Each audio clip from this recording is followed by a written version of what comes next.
advocacy and care.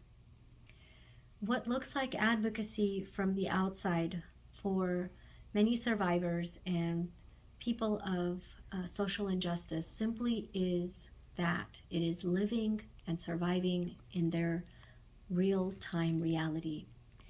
So I've never really taken the time to think about care around advocacy until this assignment.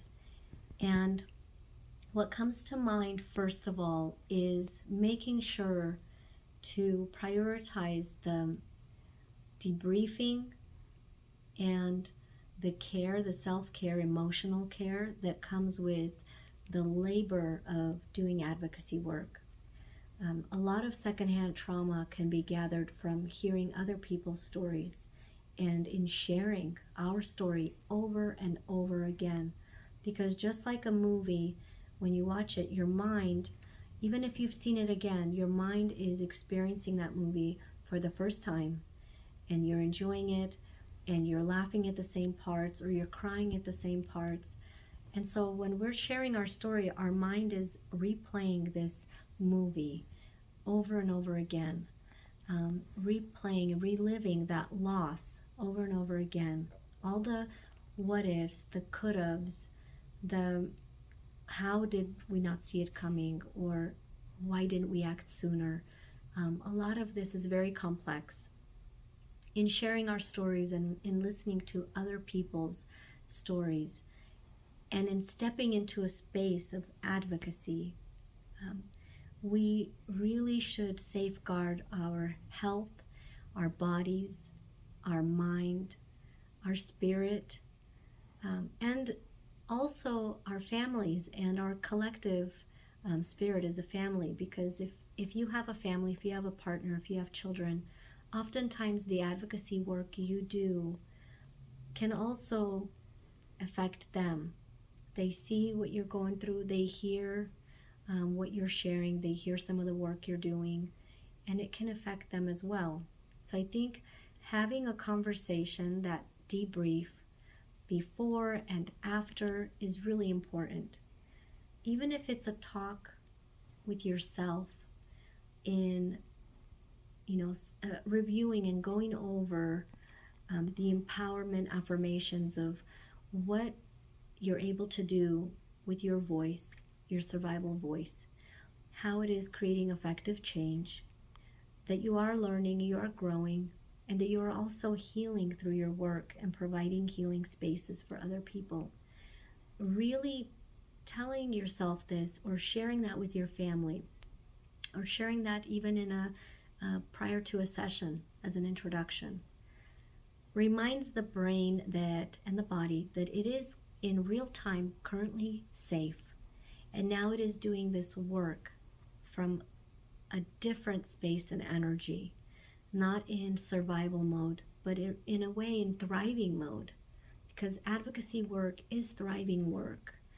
It is building on what has happened in order to improve a situation.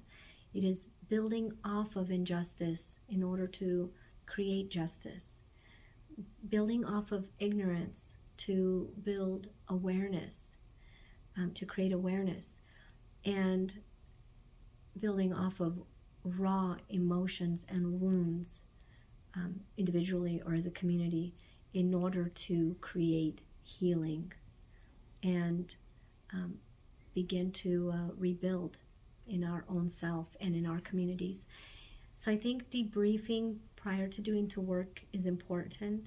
Talking to our loved ones and families, ourselves also, is important.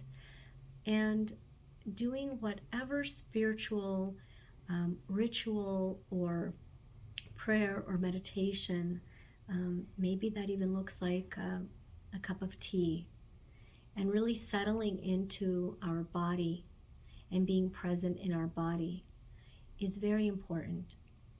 Because the main thing that trauma does to us, and conflicts and injustice, is it disconnects us from our bodies, from our integrity, from our truth. It creates a distance from us and our empowerment, creating a sense of helplessness. It causes disassociation, another form of disconnection. So really doing the spiritual work or the exercise work or the routine work to settle into our body, to connect and ground, is very important, so that again the body feels safe when it's doing advocacy work, because now we're telling our story, we're reliving the experience, or we're getting secondhand trauma from hearing other people's experiences, but from a place of settled in, connected, and grounded.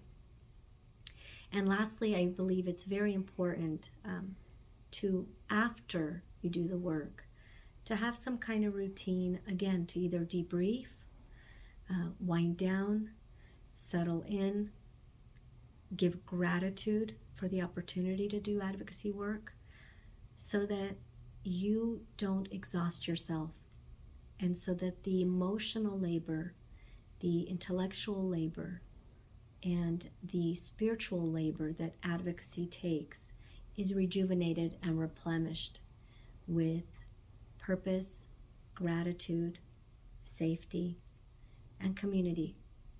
So all of that I recommend to anyone that is new to advocacy, or anyone that's been practicing advocacy as a career or personal calling, to really put into place a system where you are preparing your body and mind, you are settled in your body and mind, and then you have a chance to really amplify gratitude from your body and mind for this work and opportunity we have in advocacy. Thank you.